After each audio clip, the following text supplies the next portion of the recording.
लंबी दूरी की ट्रेन यात्रा में किराया बढ़ाने के रेलवे बोर्ड के प्रस्ताव पर सरकार की मुहर लग गई है। 1 जुलाई से ट्रेनों का किराया बढ़ गया है। अधिकतम वृद्धि प्रति किलोमीटर 2 पैसे की होगी। लोकल ट्रेन और एमएसटी धारक यात्रियों को राहत दी गई है।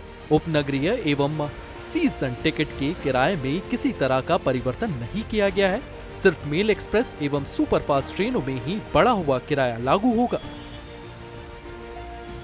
जो बदलाव दो चीज़ें हुई हैं टिकटिंग को लेके, जो 1 जुलाई से इफेक्टिव हुई हैं, उसमें पहला चीज़ है कि जो हम तत्काल की टिकटें लेते हैं, चाहे वो हम IRCTC ऑनलाइन लें या आप रेलवे स्टेशन से लेते हैं, तो उसमें अब उसे आधार, जो मोबाइल आधारित आधार आपका आइडेंटिफिकेशन है, उससे लिंक कर दिया गया है।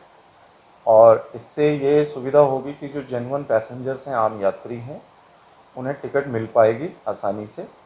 क्योंकि पहले इस तरह की शिकायतें आती थी कि बल्क में टिकटें बुक हो जाती हैं, या जो एजेंसीज़ हैं या जो इस तरह के टाउट्स हैं वो तत्काल में टिकटें ले लेते हैं और आम यात्रियों को टिकट नहीं मिलती हैं। तो आधार बेस्ड और OTP बेस्ड करने से अब जो जेन्युइन पैसेंजर्स हैं उन्हीं को टिकट मिलेगी। वहीं नवीन कुमार ने ये भी बताया है कि अब टिकट सही यात्रियों को मिलेंगे, जबकि पहले एजेंसियां या दलाल होते थे जो तत्काल में टिकट ले लेते थे, जिससे आम लोगों को टिकट नहीं मिल पाता था। उन्होंने बताया है कि जो मंथली पास हैं उसमें बदलाव नहीं है और जो साधारण टिकट है उसमें भी 500 किलोमीटर तक कोई बदलाव नहीं हुआ है। उसके बाद 5 रुपए और 15 रुपए तक का बदलाव किया गया है। उन्होंने बताया है कि जो पहले से ही रिजर्व टिकट हैं उनसे कोई भी अतिरिक्त शुल्क नहीं लिया जाएगा, वो पुरानी दरों से ही रहेंगे।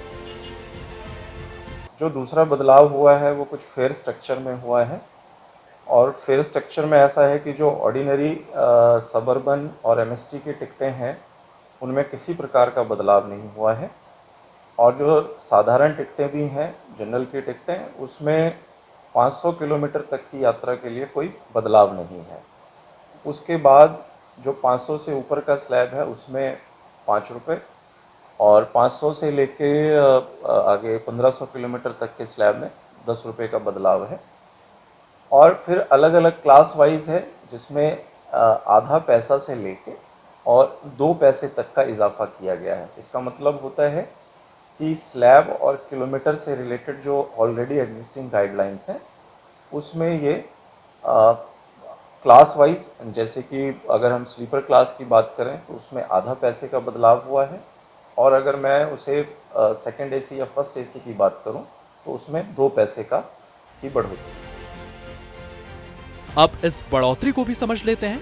साधारण नॉन AC ट्रेनों के किराए पर असर। द्वितीय श्रेणी प्रति किलोमीटर आधा पैसा, 500 किलोमीटर तक वृद्धि नहीं। 501 से 1500 किलोमीटर 5 रुपए। 1501 से 2500 किलोमीटर 10 रुपए। 2501 से 300 किलोमीटर 15 रुपए।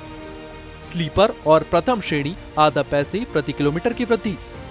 मेल एक्सप्रेस ट्रेनों के लिए नॉन AC।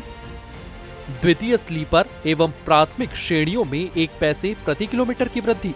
ऐसा पहली बार हो रहा है। अभी तक जब किराया बढ़ता था तो यात्रियों से सफर के दौरान अतिरिक्त किराया वसूला जाता था, किंतु इस बार आरक्षण चार्ट से किराए का कोई अंतर नहीं दिखाया जाएगा।